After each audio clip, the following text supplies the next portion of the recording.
Richard, I want to start with some football questions this morning. I know Andrew Shambly put out his top 7 list, some big-time schools in there. You got a chance to talk with him recently. What's the latest you've been hearing about the 4-star 2022 offensive lineman out of Maumelle? Well, ever since Coach Pittman and staff showed up, I think things started trending in a different direction with Andrew, and I think that's obviously still continuing right now. And when he announced the top 7 the other day, it wasn't a surprise Arkansas was one of those schools. So obviously a very talented young man, a 4-star prospect who has an impressive offer list and is down to 7 impressive schools. But I like where Arkansas is with him right now. One of the national guys for 24/7 Sports, Steve Wiltfong, he put in his crystal ball in yesterday, Richard, for Isaiah Sategna. You might have to help me out with that, kid out of Fayetteville. This is intriguing to me because last year the Aggies get Drayden Norwood, Trey Norwood's cousin. He ends up at Texas A&M. Now there's potential for you to lose the number 1 recruit in your state to Texas A&M. Is that going to be a problem for Sam Pittman and Arkansas moving forward? Well, when you get some kids out of a particular state that you normally haven't in the past, that does get the attention of other kids from that state. So Drayden Norwood was somewhat of a surprise because he initially was a silent commitment to Arkansas, and then he flipped obviously to the Aggies.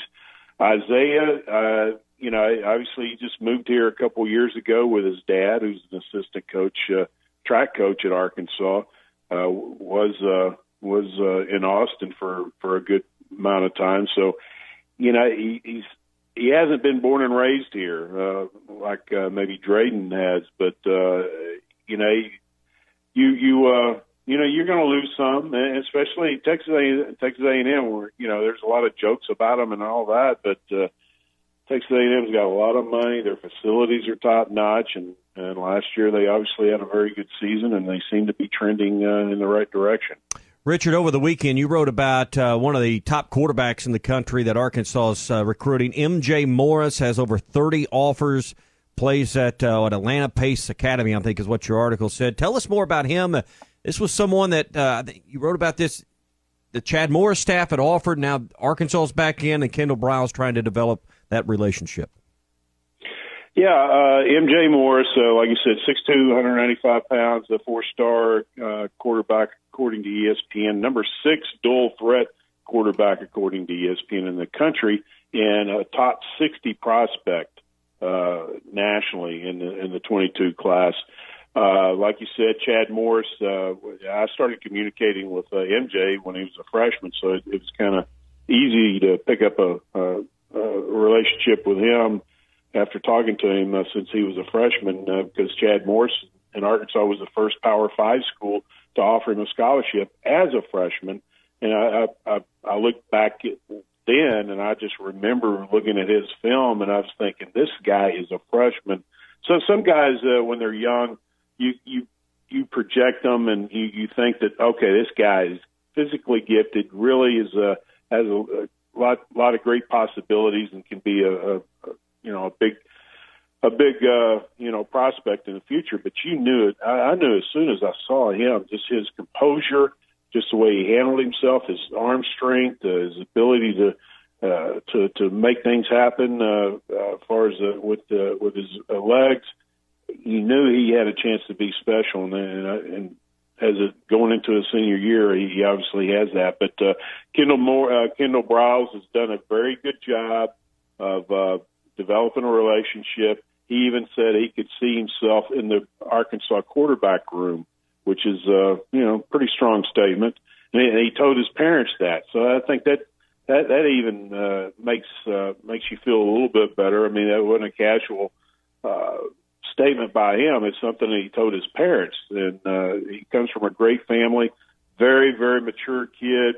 I can see why he's still very successful a few years later, and he's going to be successful in college because he's got his stuff together. Hey, since we visited last, Little Rock Parkview's running back, James Joyner, reduced his scholarship or his list down to like 8 schools. Arkansas was one of those. He had like 25-plus offers. 3-star running back, Little Rock. We talk about more in-state talent. Tell us more about James Joyner, who has kept the Razorbacks amongst the schools he's still looking to go to. Yeah, he's a bigger back, about 6 foot, 215, very explosive. Didn't play the previous year because of an injury, but this year he had a good season, and he's got more than 25 offers.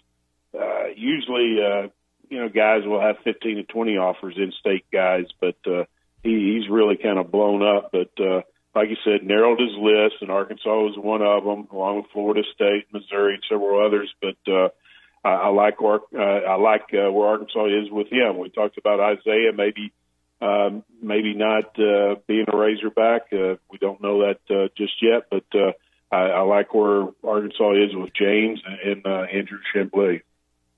Richard, before we let you go, big-time win for the Arkansas basketball program last night, 8 straight SEC wins. How much of an impact is this winning streak, this national attention, helping Arkansas basketball in recruiting right now?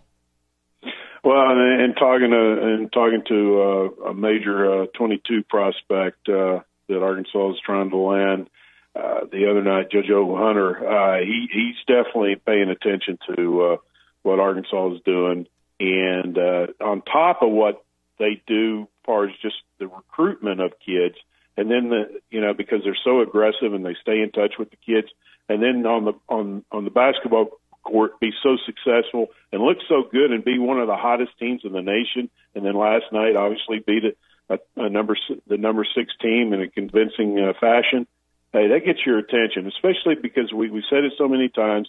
A lot of these young men that are being recruited by Arkansas in football and basketball, especially in since we're talking about basketball, Arkansas really hasn't done anything big time, really in a lot. What 20-something years in basketball. So these kids don't know what Arkansas tradition is in basketball. They know that they're a pretty good program, but they don't realize that at one time Arkansas was an elite program. And when you're able to show that you can compete and beat the best of the best and go on a hot streak like this, that gets the attention of the kids. And the parents, a lot of the parents already know that Arkansas was an elite school at one time. Obviously, they don't.